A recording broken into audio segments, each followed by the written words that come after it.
But first, the New Year's resolution. This is very, very funny, the stuff that's going on.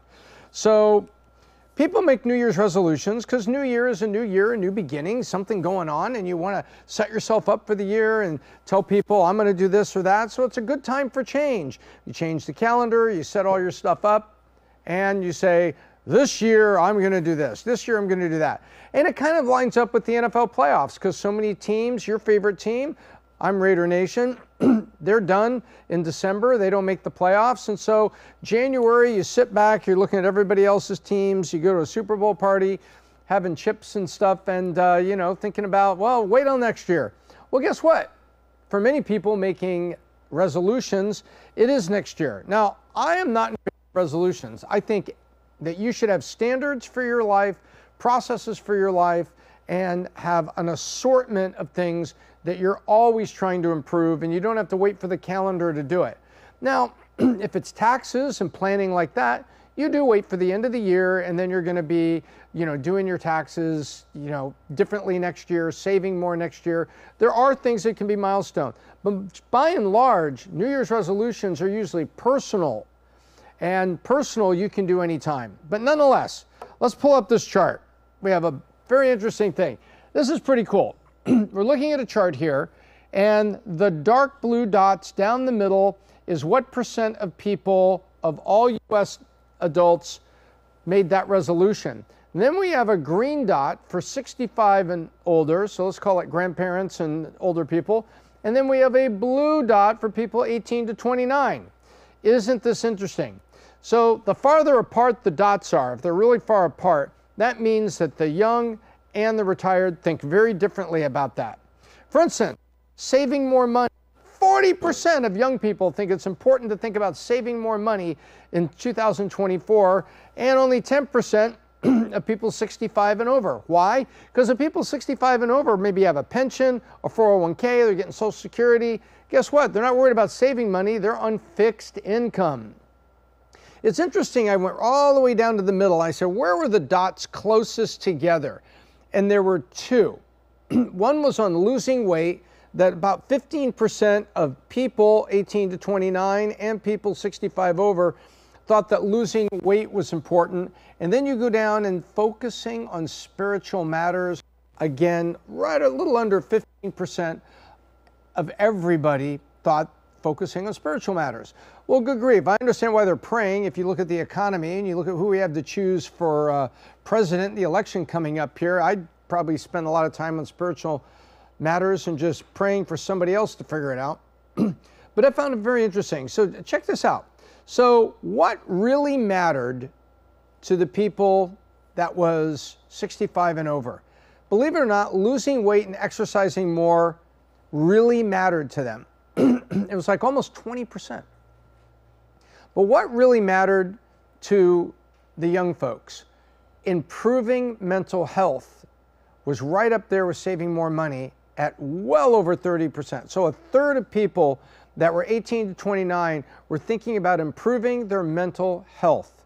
And that could be worry, that could be anxiety, that could be that they went through a lot of ups and downs over COVID, maybe working from home, having to go back to work and be a responsible person. Yes, there's an opinion in what I just said. But it's very interesting. And it also dovetails with, unfortunately, the situation we've had in America. We've had some shooters, and we've had people that went out and did terrible, horrible things to fellow mankind.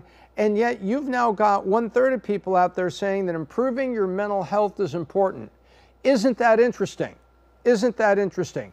So maybe we should listen to that and do some of that in high school and college through counseling, rather than saying, oh, anything you want to do is good for you. Don't worry about that. We don't judge you.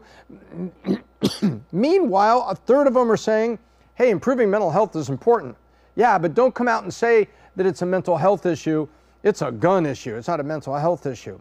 So I'm segueing a little bit there. Sorry about that.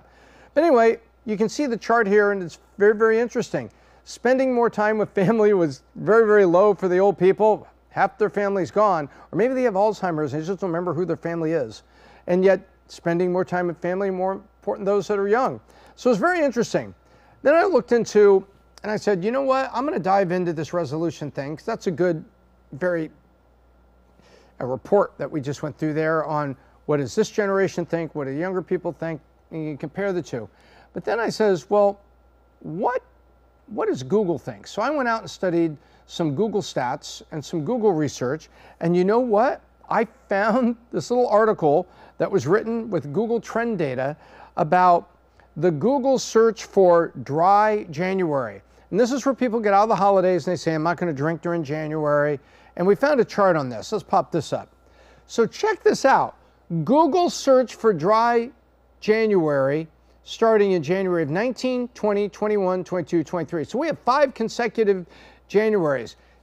Look at dry January. It kept going up.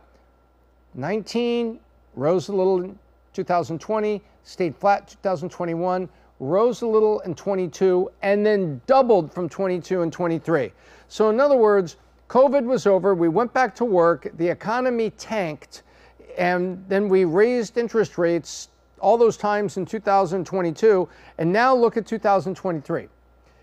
Dry January up. You know what that says? That says that people are out there thinking about, maybe I should do a dry January. Maybe I'm turning to alcohol a little too much.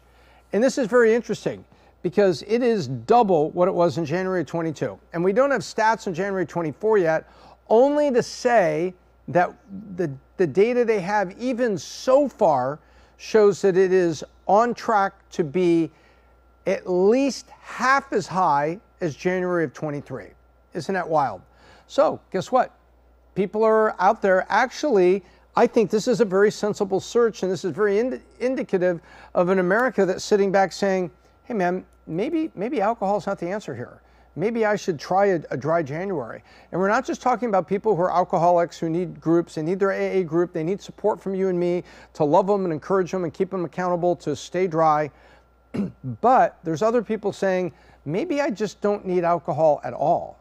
Even if I'm not an alcoholic, I'm not a problem drinker, I don't have a DUI on my license, but maybe in life, maybe partying this hard and escapism like this, maybe let me just try a dry January and see what it's all about. That is what the Google data is showing. So that's very interesting.